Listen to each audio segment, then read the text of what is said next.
I see episode 17 of series 4. You got Natalie Imbruglia on. Was she nice?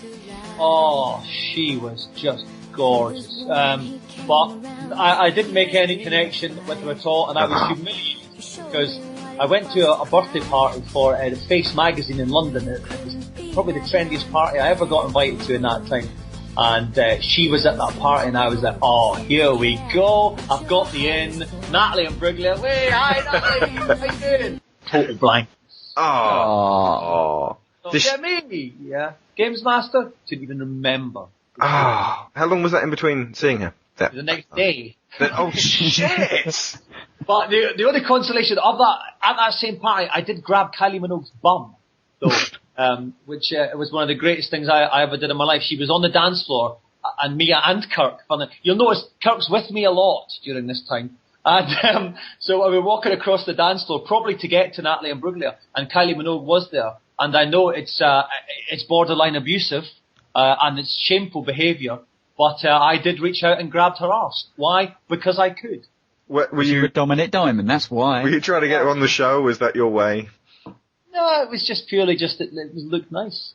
Fair enough, and not that we wouldn't do that ourselves. I'm not condoning that kind of behaviour.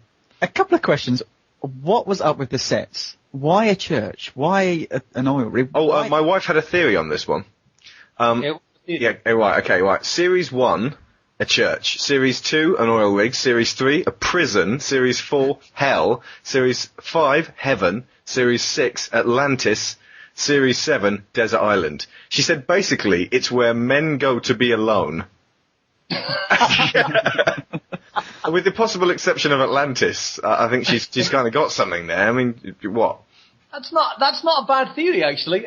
There was initially it was what's a controversial setting, a church. We thought this is a new thing. Video games, they're a bit new, they're a bit dangerous. Let's try and be controversial by setting in a church, and let's try and convey the idea that this is some kind of new religion. No. So that was the kind of meta text behind Series 1. Series 2, the oil rig, no idea. That came from the fetid imagination of Cameron McAllister, the director. I can only imagine it was environmental in nature, and I'm assuming that was when Mick and Mac in McDonald Land came out, so, while you were preaching this whole, run around the world squirting it with detergent to clean it up, which is obviously what McDonald's was trying to get people to do, you were also pumping oil out of the sea. I don't know, I think, Circle of life. I think the sad reality is when you get a band and they have a really big first hit, and then you see the video for that second single, and they've spent a fortune on it. I remember do you remember this band called The Bravery, who had a song called An Honest Mistake, right? And their second single that tanked, the video was them all riding jet skis around New York Harbor, and it cost millions and millions, and that's what happens when you have a big hit with your first single. So I honestly think what happened was we had the big hit with the first series, and Cameron McAllister was like, right, let me put on my Francis Ford Coppola hat. What would I like to do? I'd love to sequence flying around in helicopters around an oil rig in the North Sea, and I think it all came from there. I was going to say, which one was your favourite? Ireland's got to be good. You had chicks hanging around all the time, giving you pineapples. Well, in terms of like the actual setting and how it looked, just to finish off the through line with the set. Set 3 was the prison. I don't know why they did that. Series 3, everyone tries to block out the memories. We'll talk about that in a bit. Series 4, when I came back, Series 4 was in hell. Yep. The theory was I died at the end of the oil rig set in Series 2. And then at the end of Series 4, the theory was Series went to heaven. 5? Heaven. Yeah, fell from heaven into the sea for the next series, because I was cast away from heaven for being too controversial. And then after the sea... washed up on a desert island.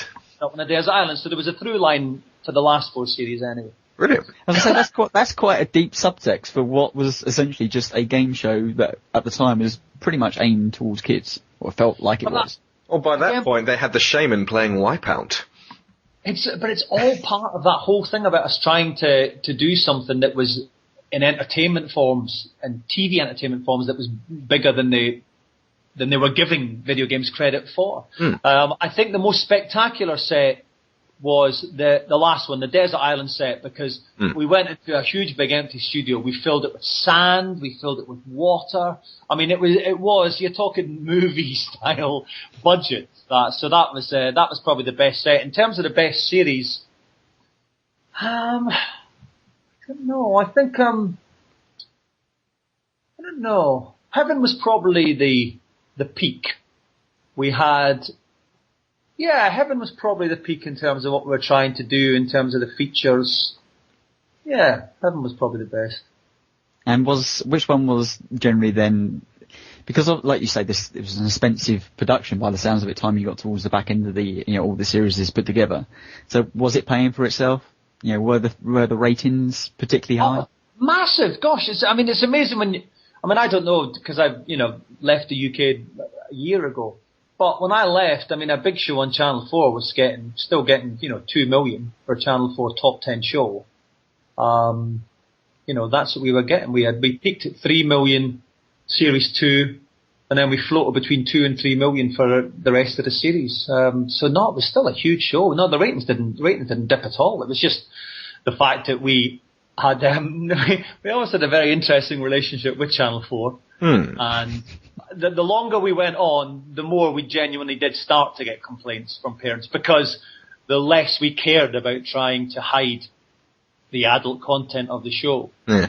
And so things got less and less subtle, and there was more and more complaints, and so then we just assumed that we were getting taken off the air at the end of Series 6. That's why the last show of Series 6, which was one of my favourites, where we had the offense-ometer running throughout the show. And I pretended to keep getting calls from Channel 4 warning me that if I said one more thing, the show would be cancelled. Now, you just don't get people doing that on TV shows. It's like Alan Partridge. Yeah.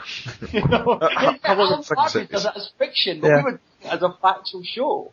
So, and then there was just that bizarre situation where we all thought that was it, and then we're all going off and planning different things, and then we get a phone call saying, oh, Channel 4 actually won another series, and they just forgot to tell us. As you do. Then we had to cobble together this show in the space of a few weeks. You may remember a few weeks ago we put out the call for the best video game players to audition for the GamesMaster Team Championships. Well, this is it, the biggest video games audition ever. Out of 5,000 applications, we were looking for just 27 teams to compete in the championship for real. The game was tough, as the teams had to battle it out on Street Fighter 2, leg it through Mario World, and burn rubber around the Monaco circuit in F1. Nice one, well done. Hello mate, what's your name? All right, you're on telly, don't be scared. I'm actually not going to be a contestant. I'm after your job. Yeah, I know that. Are you going to have the microphone? Okay. All right. You going to make it through? Of course. Well, we've met you once. I'm sure we'll meet you again later. So, Victor, what do you think about the game so far? Yeah, it's really good. Thanks, Simon. Give that back, mate. Cheers. Lovely kid. See you later. Let's go and have a look around. Well, Alex, I think now would be the good point to touch on the low part of the entire series. Yeah, okay, right. And speaking of people taking offence, just generally with the tone, or possibly just mainly with you, I was going to be very careful in sidestepping around the issue of Series 3.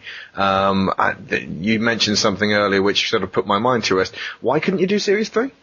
Because it was sponsored by McDonald's. And I refused to have anything to do with that company for my own political reasons. So it was you, who decided against that? Not McDonald's, who said we don't want Dominik?